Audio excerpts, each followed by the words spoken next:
Oi, eu sou a Clau, queria mandar um abraço para todo mundo que está assistindo o Câmera Mundi.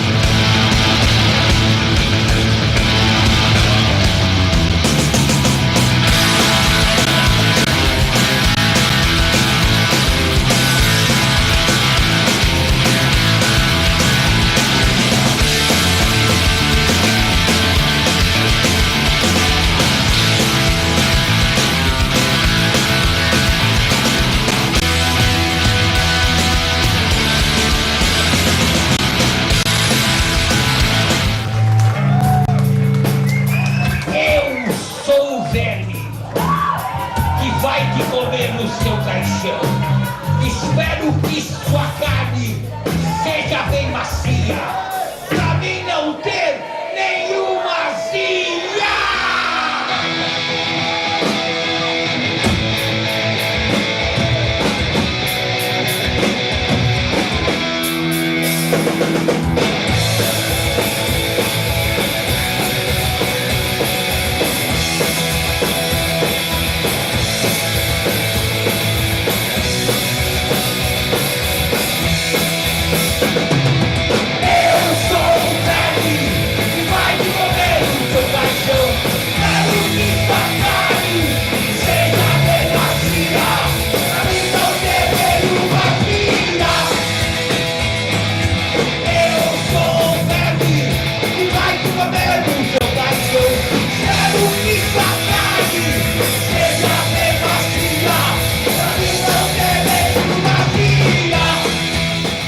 Obrigado por estar falando com a gente.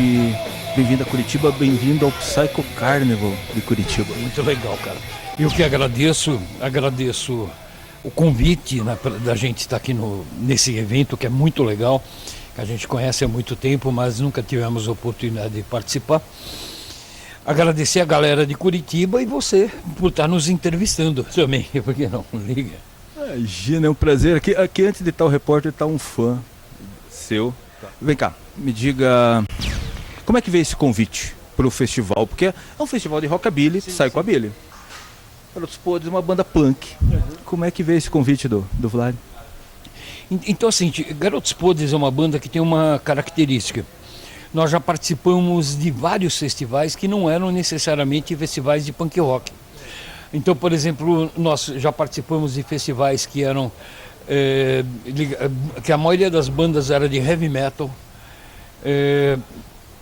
o festival que a maior parte das bandas, nós éramos a única banda punk, o próprio Rock and Roll é um dos eventos que nós participamos 2 vezes, que tinha essa característica. Agora nós vamos, dia 24, participar de um evento que é um festival de banda de hardcore, e a gente não é exatamente uma banda de hardcore. Então eu acho que Garotos Podres era uma banda que tem uma característica que agrada um público que vai além desse punk rock mais tradicional e chega a um público maior. Eu até lembro que um colega meu, que ele trabalhava na produção do Arthur Moreira Lima, pianista. E era um projeto muito legal, que o cara pegava o caminhão-baú, colocava o piano de cauda, ia por interior do Nordeste, fazer concerto e tal. E quando esse colega meu começou a trabalhar, ele falou: não, eu conheço o pessoal do Garotos Podres, o Arthur Moreira. Do Papai Noel, Velho Batuta. Então, por exemplo, um cara que é da música, é um virtuoso da música e tal, o cara conhecia. Então, Garotos tem essa característica, né? Você falou uma coisa, eu lembrei agora. Você falou que o Garotos Podres agrada um leque maior, um público maior, né? Na verdade, quando tinha show de vocês, eu corri muito de careca, viu? Agradava todo mundo, que ia todo mundo mesmo, que o pau comia. Agradava, inclusive, aqueles que não nos agradavam. Que era um problema isso daí. Agora vai uma das primeiras músicas censuradas pela polícia. Johnny!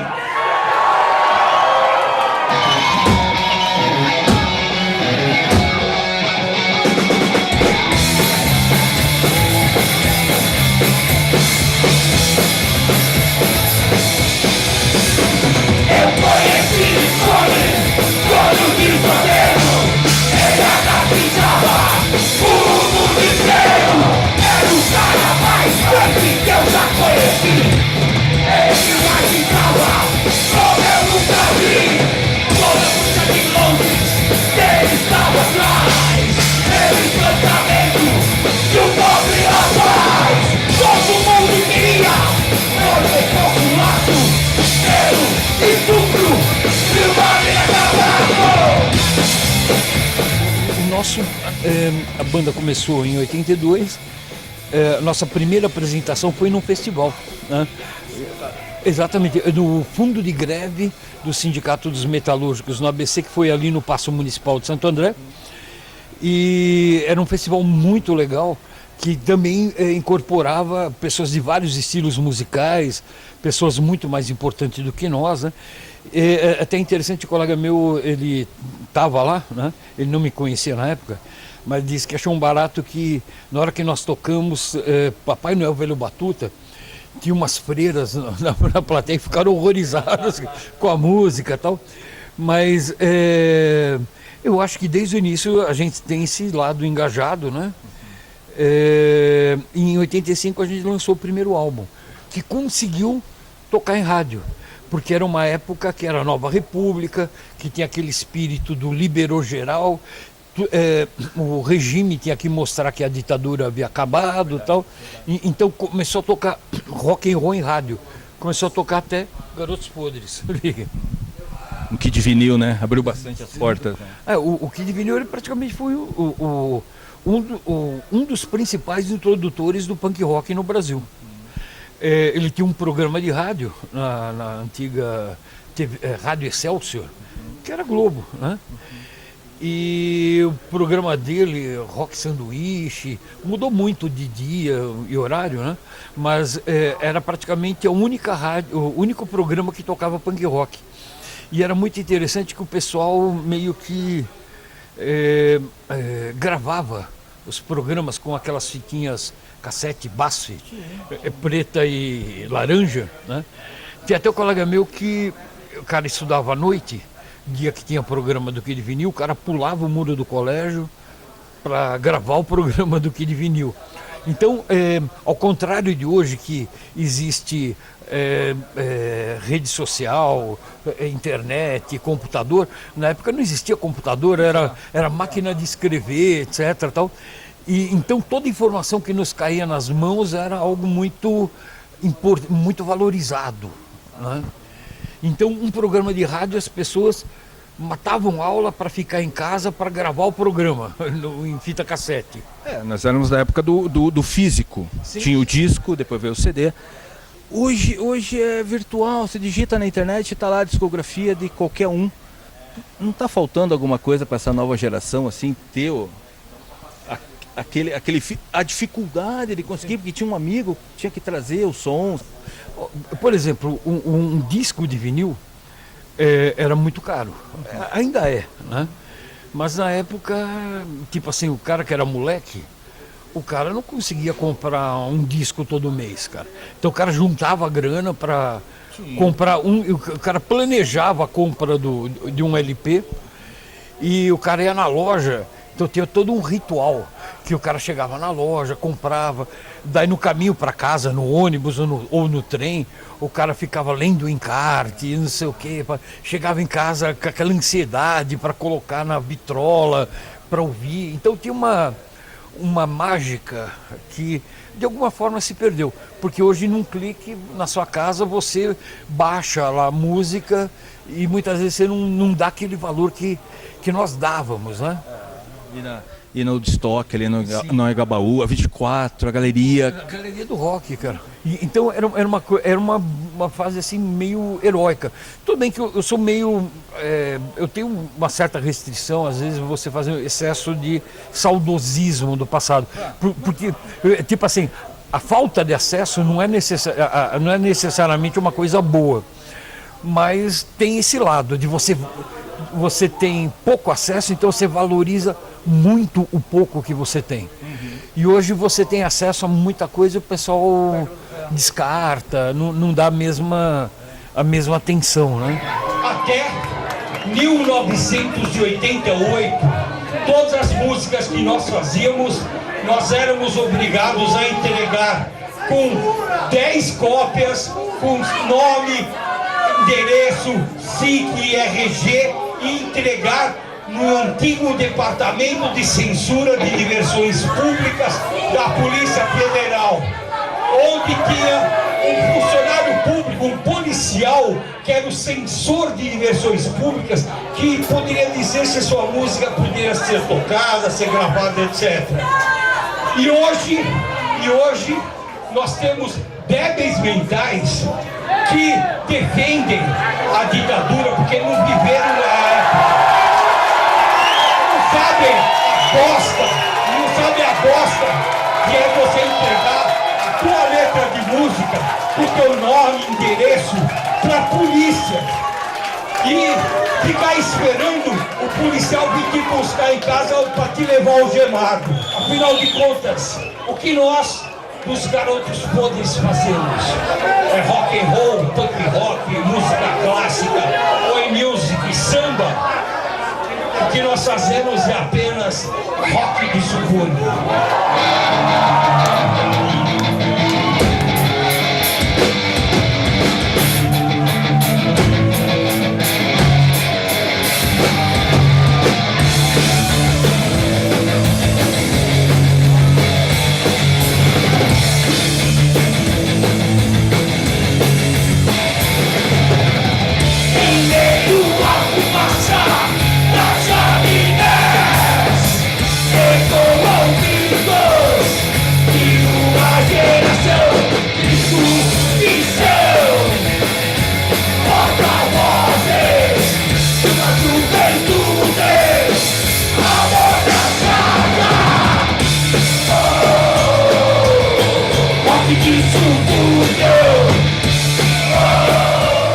Uma pergunta para te fazer, se é aquele engajamento dos anos 80 era igual hoje, depois de ver teu show, sei que acho que é igual ou mais, né? Ou maior.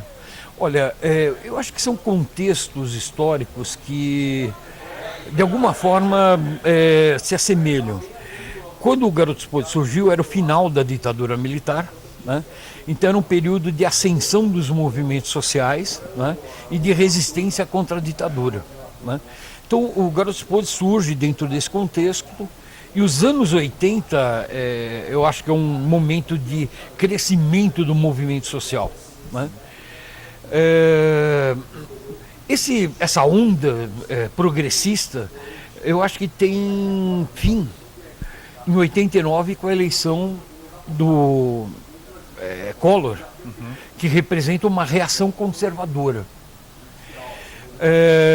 Depois a eleição do Lula, da Dilma, você tem um novo avanço e agora um novo retrocesso, um retrocesso muito grave, porque você tem grupos políticos que infelizmente estão no poder e que defendem coisas absurdas, defendem tortura, defendem ditadura. Então quando você começa a defender esse tipo de princípio, é que nós estamos à beira da barbárie fascista. Isso é terrível, mas também é algo desafiador, porque abre a possibilidade das pessoas estarem novamente organizadas para resistir a isso, para resistir à barbárie, resistir à ditadura, em defesa da humanidade. Eu diria hoje que nós estamos numa situação muito, ideologicamente, muito parecida com da época da Guerra Civil Espanhola, em que a sociedade se cinde em dois campos. De um lado, a barbárie, o fascismo, a ditadura, a tortura, aqueles que comemoram a morte de crianças de 7 anos de idade, quer dizer, a bestialidade. E do outro lado, aqueles que se opõem a isso, que defendem a humanidade. Hoje em dia, a gente tem que defender a questão do programa mínimo, não é defender necessariamente a revolução, ninguém é obrigado a ser radical de esquerda, mas eu acho que todo ser humano tem a obrigação de defender aquilo que são os valores humanos. Então, qualquer ser humano minimamente decente tem a obrigação de ficar indignado diante desse tipo de coisa. Eu acho que é isso, esse é o nosso campo de batalha, é defender os valores humanos e nos opor contra a barbárie fascista, porque o fascismo é barbárie. E no dia 25 de abril de 1974, uma música foi ao ar exatamente às 0 horas e 20 minutos. Era uma música que pregava a igualdade entre os seres humanos. Uma música de Zeca Afonso, que mais tarde foi gravada aqui no Brasil pela Nara Leão, depois pelo 365. Essa música se chama Grândola, Vila Morena. Fizemos uma versão humilde.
A cena punk hoje em São Paulo, eu sei que tá lá Olho Seco, ainda toca, mesmo o Redson tendo morrido, Cólera, né?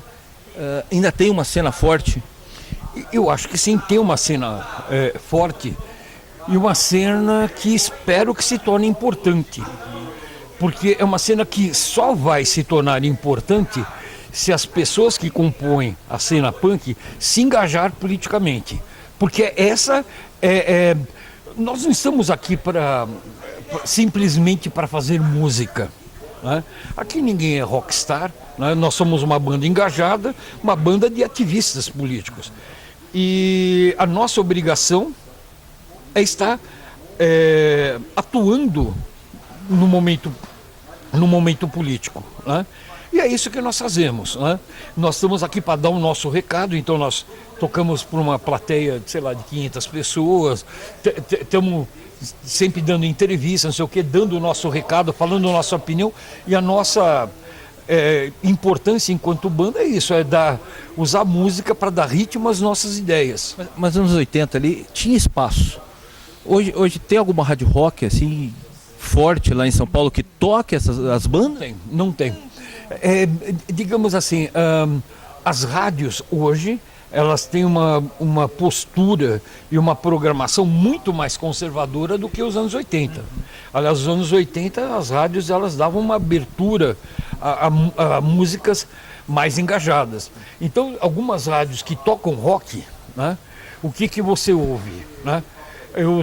Tem rádios que eu estou quase eliminando do dial, porque, entre outras coisas, tocam o Traje a Rigor, Lobão. Então é engraçado que eles dão espaço para as bandas reacionárias, bandas que têm hoje uma postura fascista, e não abrem espaço para as bandas que têm uma postura mais progressista, né? Então nós estamos vivendo um momento bastante conservador, mas por outro lado, hoje nós não dependemos tanto das rádios comerciais como no passado, porque nós temos outros meios de divulgar o trabalho além da rádio, internet, né? Então as redes sociais, YouTube, não sei o quê, elas quebraram um pouco o monopólio da divulgação das músicas, que era a rádio. E se as rádios elas querem ter uma postura conservadora, elas insistem em tocar Lobão, o Traje e bandas Capital Inicial e outras bandas reacionárias, o problema das rádios, elas vão começar a perder público, porque eu me irrito. Eu sempre me lembro a clássica história do Wilson Simonal, lembra? Lembro. Né? Que o cara caiu no ostracismo. Esse pessoal que está andando de braços dados com o fascismo, correm o risco de acontecer com eles o que aconteceu com o coitado do Wilson Simonal, que no fundo o cara não é coitado, porque o cara não entendia muito do que estava acontecendo. Tudo bem! Fome dentro que me consome todas as 24 horas do dia! É a decepção de ontem, a decepção de hoje e a desesperança crônica da manhã! Tenho vontade de chorar, mas não tenho poder! Quero gritar até ficar rouco! Quero gritar até ficar louco! E você cruzar o certo vômito é a salvação vergonhosa!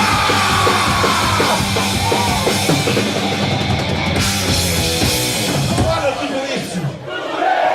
Tudo bem! Meu, a gente tá começando a fazer bastante show, né? Por exemplo, essa semana a gente tem 3, né? Hoje, domingo, daí sábado e domingo mais 2. A gente toca em Socorro no sábado, no domingo na Zona Leste de São Paulo. Então a gente está fazendo bastante coisa, né? Mais por fim do mês, show, Chile. Então tá rolando bastante coisa legal. Bom, olha, antes de estar aqui o jornalista, o repórter, tá um fã mesmo. É um prazer te conhecer, é um prazer estar falando contigo. Última vez que você veio faz uns 2 anos para Curitiba, né? 2017, alguma coisa assim. Espero que volte mais rápido, tá? Que é sempre um prazer receber você aqui, cara. Esperamos estar esse ano ainda, quem sabe, né? Mais pro fim do ano, tá de volta. É só o pessoal nos convidar.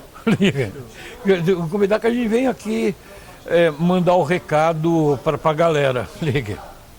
Bom, obrigado. Beleza. Um abraço e obrigado pela oportunidade de estar batendo papo com você. Liga.